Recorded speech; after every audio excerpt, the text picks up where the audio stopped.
ಶ್ರೀಗುರುಭ್ಯೋ ನಮಃ. ಹರಿ ಓಂ. ಶ್ರೀಮದಾನಂದತೀರ್ಥ ಭಗವತ್ಪಾದಾಚಾರ್ಯ ಗುರುಭ್ಯೋ ನಮಃ. ಹರಿ ಓಂ. ನಾರಾಯಣಾಯ ಪರಿಪೂರ್ಣಗುಣಾರ್ಣವಾಯ ವಿಶ್ವೋದಯಸ್ಥಿತಿಲಯೋನ್ನಿಯತಿಪ್ರದಾಯ ಜ್ಞಾನಪ್ರದಾಯ ವಿಬುಧಾಸುರಸೌಖ್ಯದುಃಖ ಸತ್ಕಾರಣಾಯ ವಿತತಾಯ ನಮೋ ನಮಸ್ತೆ.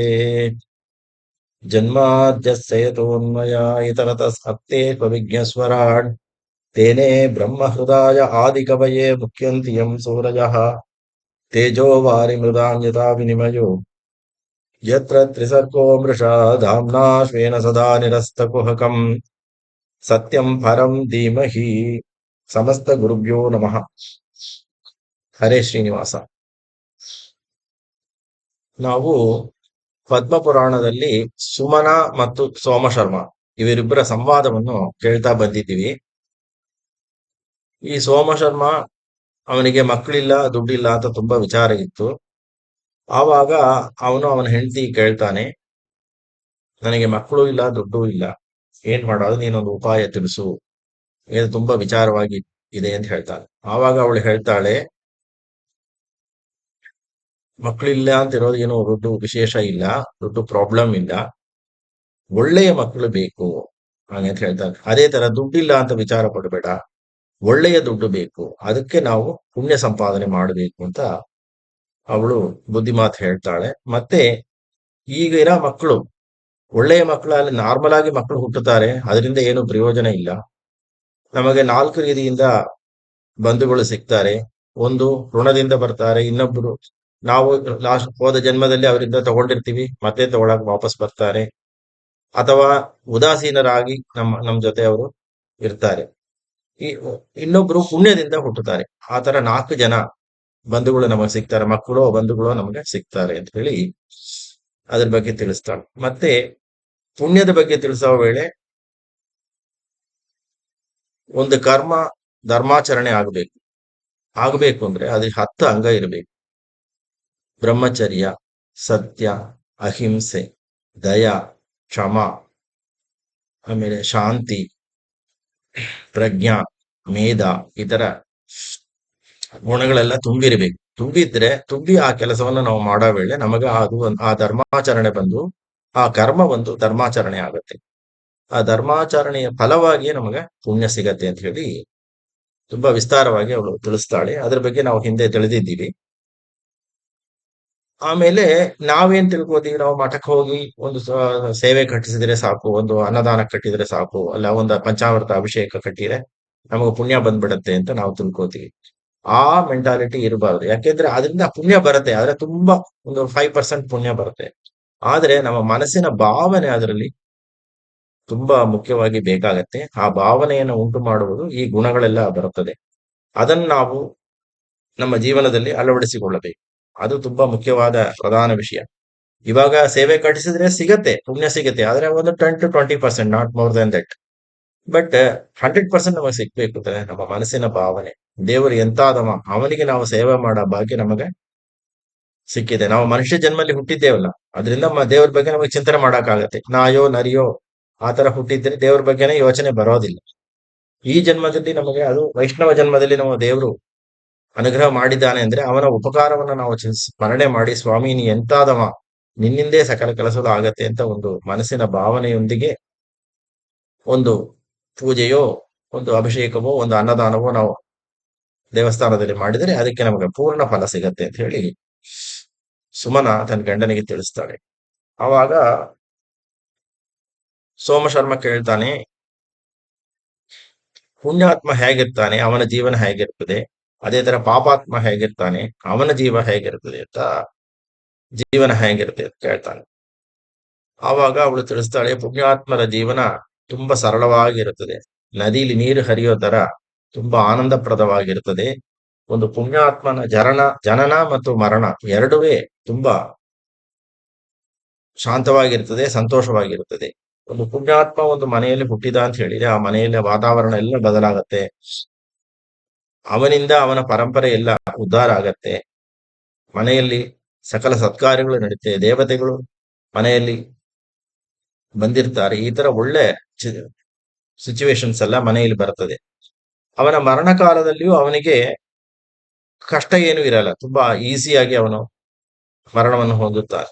ಏನು ಕಷ್ಟ ಇರೋಲ್ಲ, ರೋಗ ರುಜಿನಗಳು ಇರೋದಿಲ್ಲ, ದುಃಖಗಳು ಇರೋದಿಲ್ಲ, ಮಾನಸಿಕವಾದ ದುಃಖಗಳು. ಈ ಕಾಲದಲ್ಲಿ ಈಗ ಮೇಯ್ನ್ ಆಗಿ ಎಲ್ಲರ ಹತ್ರ ದುಡ್ಡಿದೆ, ಎಷ್ಟು ಬೇಕೋ ಅಷ್ಟು ಅವಶ್ಯಕತೆ ಇದೆ, ಅಷ್ಟಕ್ಕಷ್ಟು ಹಣ ಇದೆ, ಆದ್ರೆ ಎಲ್ಲರಿಗೂ ಮಾನಸಿಕವಾದ ದುಃಖ ಇರುತ್ತೆ.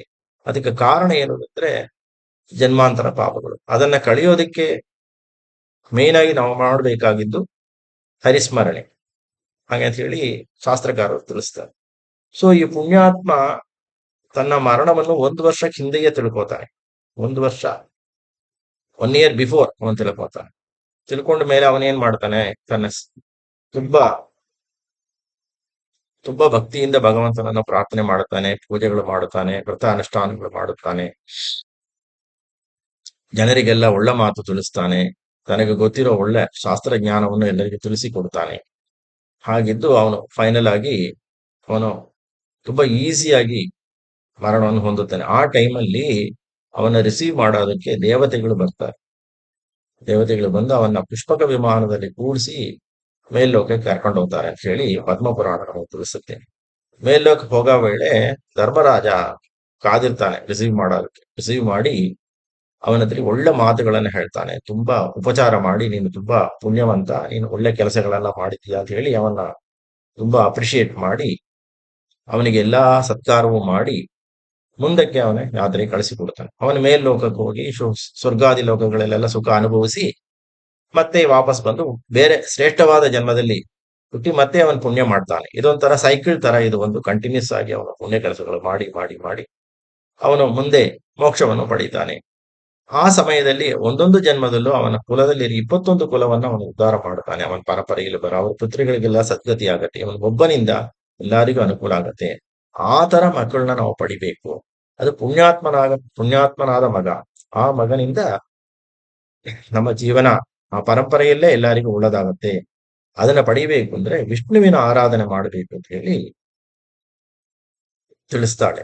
ಸೊ ಇದೆಲ್ಲ ಕೇಳಿದ ಮೇಲೆ ಅದೇ ತರ ಪಾಪಿಷ್ಟನ ಮರಣ ಜನನ ಎರಡುವೇ ಕಷ್ಟಕರವಾಗಿರುತ್ತದೆ. ಪಾಪಿಷ್ಟ ಅವನು ಜೀವಂತವಾಗಿರೋ ಕಾಲದಲ್ಲಿ ಭಕ್ತಿಯೇ ಇರೋದಿಲ್ಲ, ಭಗವಂತನ ಸ್ಮರಣೆಯೇ ಇರೋದಿಲ್ಲ, ಯಾವಾಗಲೂ ಕಾಮಕ್ರೋಧಾದಿಗಳಿಂದ ದುಡ್ಡು ಕಾಸಿನ ಮೇಲೆ ಯಾವಾಗಲೂ ಪ್ರೀತಿ, ಯಾವಾಗಲೂ ಅವನು ಈ ವಿಷಯದಲ್ಲೇ ಯೋಚನೆ ಮಾಡ್ತಾ ಇರ್ತಾನೆ. ಆದ್ರಿಂದ ಅವನು ಯಾವಾಗಲೂ ರೋಗ ರುಜಿನಗಳು ಬರುತ್ತದೆ, ಮಾನಸಿಕವಾಗಿ ಪ್ರಾಬ್ಲಮ್ಸ್ ಎಲ್ಲ ಬರುತ್ತದೆ. ಫೈನಲ್ ಆಗಿ ಅವನ ಮರಣ ಕಾಲದಲ್ಲಿ ತುಂಬಾ ಕಷ್ಟಪಟ್ಟು ರೋಗದಿಂದ ಸಾಯ್ತಾನೆ. ಸತ್ತ ಮೇಲೆ ಅವನು ನರಕಕ್ಕೆ ಹೋಗಿ ಬೀಳ್ತಾನೆ ಅಂತ ಹೇಳಿ ತಿಳಿಸ್ತಾರೆ. ಇದೆಲ್ಲ ತಿಳಿದ ಮೇಲೆ ಸೋಮಶರ್ಮ ಹೇಳ್ತಾನೆ, ನಾನು ಈ ಒಳ್ಳೆಯ ಮಗನ ಪಡಿಲೇಬೇಕು, ಅದಕ್ಕೆ ನೀನ್ ಹೇಳಿದ್ದೆಲ್ಲ ತುಂಬಾ ಅರ್ಥ ಆಯ್ತು. ಬಟ್ ಆದಿದ್ರು ನಾನು ಪಾಪ ಮಾಡಿದ್ದೀನಿ ಅಂತ ಗೊತ್ತಾಯ್ತು. ಬಟ್ ಏನಿದ್ರು ನಾನು ಈ ಜನ್ಮದಲ್ಲಿ ಅದನ್ನ ಕಳ್ಕೋಬೇಕು, ಅದಕ್ಕೆ ಏನ್ ಮಾಡೋದು ಅಂತ ಕೇಳಬೇಡಿ. ಅವಳು, ನೀವು ಕಶ್ಯಪರ ಬಳಿ ಹೋಗಿ, ಕಶ್ಯಪ ಋಷಿಯಂತೆ ಹೋಗಿ ನೀವು ಉಪದೇಶವನ್ನ ಪಡೆಯಿರಿ, ಅಲ್ಲಿ ಕಳಿಸ್ತಾರೆ. ಆವಾಗ ಸೋಮಶರ್ಮ ತನ್ನ ಹೆಂಡತಿ ಮಾತನ್ನ ಕೇಳಿ ಕಶ್ಯಪರ ಬಳಿ ಹೋಗ್ತಾನೆ. ಹೋಗಿ ಈ ವಿಷಯವನ್ನೆಲ್ಲ ತಿಳಿಸ್ತಾನೆ, ತನಗಿರೋ ಪ್ರಾಬ್ಲಮ್ಸ್ ಎಲ್ಲ ತಿಳಿಸಿಕೊಡ್ತಾನೆ. ಆವಾಗ ಕಶ್ಯಪ ಹೇಳ್ತಾರೆ, ಹೌದಪ್ಪ, ನೀನ್ ಹೇಳಿದ್ದು ಕರೆಕ್ಟು, ನೀನು ತುಂಬಾ ವಿಚಾರದಲ್ಲಿ ಇರೋದು ಏನೋ ಬೇಡ. ಭಗವಂತನಿಂದ ಏನು ಬೇಕಾದ್ರೆ ಕೆಲಸ ಆಗ್ಬೋದು, ಅವನು ಸರ್ವೋತ್ತಮ, ಸಕಲ ಕೆಲಸಗಳು ಅವನು ಮಾಡೋಕೆ ಅವನಿಗೆ ಕೆಪಾಸಿಟಿ ಇದೆ. ಆದ್ರಿಂದ ನೀನು ಭಗವಂತನನ್ನ ಪ್ರಾರ್ಥನೆ ಮಾಡಿದ್ರೆ ಇಂಪಾಸಿಬಲ್ ಟಾಸ್ಕ್, ಏನು ಆಗೋದಿಲ್ಲ ಅಂತ ನಾವು ತಿಳಿತೇವೋ ಅದೆಲ್ಲ ಅವನಿಗೆ ಮಾಡಕ್ಕಾಗತ್ತೆ. ಅದರಿಂದ ನಿನಗೂ ದೇವರು ಅನುಗ್ರಹ ಮಾಡ್ತಾನೆ, ನೀನು ವಿಷ್ಣುವಿನ ಆರಾಧನೆ ಮಾಡು. ವಿಷ್ಣುವೇ ನಮಗೆ ಎಲ್ಲಾ ಅನುಕೂಲವನ್ನು ಕೊಡುತ್ತಾರೆ. ಬಾಕಿ ಇತರ ದೇವತೆಗಳಿದ್ದಾರೆ, ಅವರ ಟೀಮ್ ವರ್ಕ್, ಪರಿವಾರ ದೇವತೆಗಳು. ಆ ಪರಿವಾರ ದೇವತೆಗಳು ಭಗವಂತನ ಆಜ್ಞೆಗೆ ಅನುಗುಣವಾಗಿ ಇವನು ಮಾಡುವ ಸತ್ಕಾರ್ಯಗಳಿಗೆ ಆ ದೇವತೆಗಳೆಲ್ಲ ಅನುಕೂಲ ಮಾಡಿಕೊಡ್ತಾರೆ. ಮೇನ್ ಹೆಡ್ ಏನು ಅಂದ್ರೆ ದೇವರು ತಾನೆ, ಭಗವಂತ ತಾನೆ. ಆದ್ರಿಂದ ಭಗವಂತನ ಉಪಾಸನೆ ಮಾಡು, ವಿಷ್ಣುವಿನ ಆರಾಧನೆ ಮಾಡು ಅಂತ ಹೇಳಿ ದ್ವಾದಶಾಕ್ಷರ ಮಂತ್ರವನ್ನ ಅವನಿಗೆ ಉಪದೇಶ ಮಾಡಿಕೊಡುತ್ತಾರೆ. ಓಂ ನಮೋ ಭಗವತೆ ವಾಸುದೇವಾಯ. ಆ ಉಪದೇಶವನ್ನ ತಗೊಂಡು, ಅವರ ಆಶೀರ್ವಾದವನ್ನು ತಗೊಂಡು ಅವನು ಕಾಡಿಗೆ ಹೋಗಿ ಸೋಮಶರ್ಮ ಇಬ್ರು ತಪಸ್ ಮಾಡ್ತಾರೆ.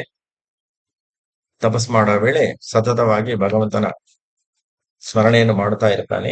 ಆ ಟೈಮಲ್ಲಿ ಹುಲಿ, ಸಿಂಹ, ಅದರ ದುಷ್ಟ ಮೃಗಗಳೆಲ್ಲ ಕಾಡಿನಲ್ಲಿ ಬರ್ತದೆ. ಆದ್ರೂ ಅವನ ಮನಸ್ಸಲ್ಲಿ ತಿಳ್ಕೊತಾನೆ, ಭಗವಂತ ನನ್ನೊಳಗೂ ಇದ್ದಾನೆ, ಹುಲಿ ಸಿಂಹದ ಒಳಗೂ ಇದ್ದಾನೆ. ಆದ್ರಿಂದ ಅವನಿಗೆ ಗೊತ್ತು ನಾನು ತಪಸ್ ಮಾಡ್ತಾ ಇದ್ದೀನಿ ಅಂತ ಭಗವಂತನಿಗೆ ಗೊತ್ತು. ಆದ್ರಿಂದ ನನಗೆ ಅವನು ಡಿಸ್ಟರ್ಬ್ ಮಾಡೋದಿಲ್ಲ ಎಂಬ ಇದು ವಿಶ್ವಾಸದಿಂದ ಅವನು ಇರ್ತಾನೆ. ಆ ತರ ಅವನಿಗೇನು ಕಷ್ಟ ಬರೋದಿಲ್ಲ. ಅವನು ಆರಾಮಾಗಿ ನಿತ್ಯವೂ ತಪಸ್ ಮಾಡ್ತಾ ಇರ್ತಾನೆ. ಮತ್ತೆ ಈ ಕಡೆ ಸುಮನ ತನ್ನ ಗಂಡನಿಗೆ ಬೇಕಾದ ತಪಸ್ಸಿಗೆ ಬೇಕಾದ ಅನುಕೂಲಗಳು ಎಲ್ಲ ಮಾಡಿಕೊಡ್ತಾಳೆ, ಎಲ್ಲ ಶುಶ್ರೂಷ ಮಾಡ್ತಾಳೆ, ಎಲ್ಲ ಉಪಕಾರ ಮಾಡ್ತಾಳೆ. ಅವಳು ಭಗವಂತನ ಸತತವಾಗಿ ಪ್ರಾರ್ಥನೆ ಮಾಡ್ತಾಳೆ. ಒಂದು ದಿವಸ ತಪಸ್ ಮಾಡ್ತಾ ಇರೋವಳೆ ಭಗವಂತ ಪ್ರತ್ಯಕ್ಷ ಆಗ್ತಾನೆ. ಪ್ರತ್ಯಕ್ಷ ಆಗಿ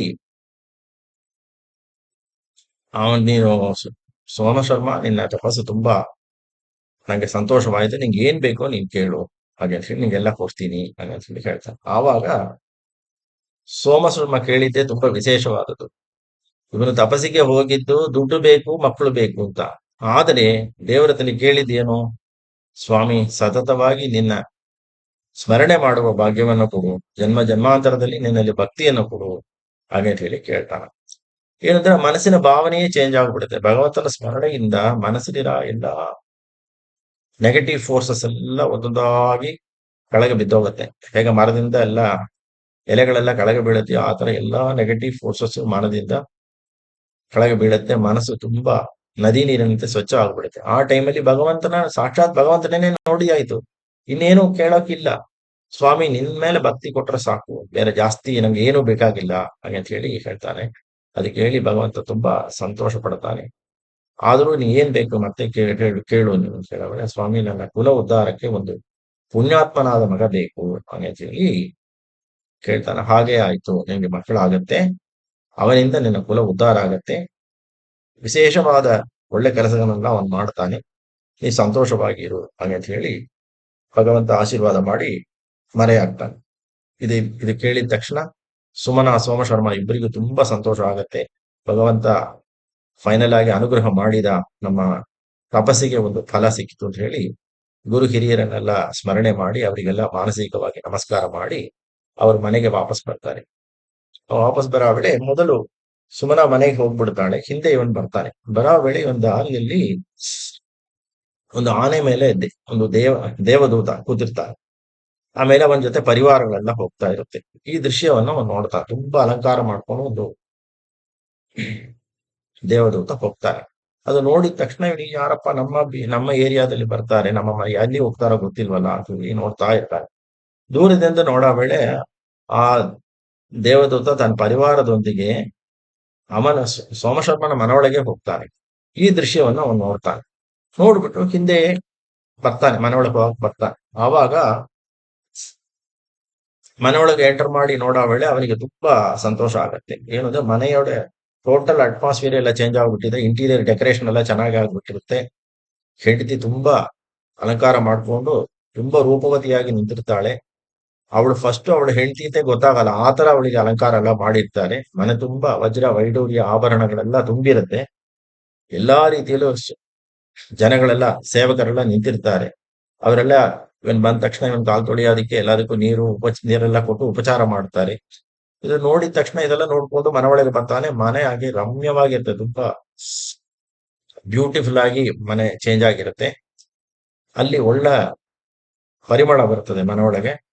ಇದೆಲ್ಲ ನೋಡಿ ಅವನಿಗೆ ತುಂಬಾ ಸಂತೋಷ ಆಗುತ್ತೆ. ಅವನು ಹೆಂಡತಿ ಹತ್ರ ನೋಡಿ ಹೇಳ್ತಾನೆ, ಸುಮನ, ಏನಾಗಿತ್ತು, ಏನು ವಿಶೇಷ, ಇಷ್ಟು ಚೇಂಜ್ ಆಗ್ಬಿಟ್ಟಿದೆ ಅಂತ ಹೇಳಿ ಕೇಳ್ತಾನೆ. ಆವಾಗ ಸುಮನ ತಿಳಿಸ್ತಾಳೆ, ಸ್ವಾಮಿ, ನೀವು ಬರಕ್ ಮುಂಚೆ ಒಂದು ದೇವದೂತ ಒಬ್ರು ಬಂದ್ರು. ಅವರು ತಮ್ಮ ಪರಿವಾರದೊಂದಿಗೆ ಬಂದು ನಮಗೆ ಅನುಗ್ರಹ ಮಾಡಿರೋ ನೀವೆಲ್ಲ ಸೌಭಾಗ್ಯವನ್ನು, ಭಗವಂತನ ಅನುಗ್ರಹ ನಿಮಗಾಗಿದೆ, ನಿಮಗೆಲ್ಲಾ ಸೌಭಾಗ್ಯವೂ ಸಿಗತ್ತೆ, ಇಡೀ ಜೀವನ ನಿಮ್ಮ ಆನಂದಮಯವಾಗಿರ್ತದೆ, ನಿಮಗೆ ಎಲ್ಲಾ ಸೌಕರ್ಯಗಳು ನೀವು ಇಷ್ಟಪಟ್ಟದ್ದೆಲ್ಲ ಸಿಗತ್ತೆ ಅಂತ ಹೇಳಿ ಆಶೀರ್ವಾದ ಮಾಡಿ ಹೋಗಿದ್ದಾರೆ.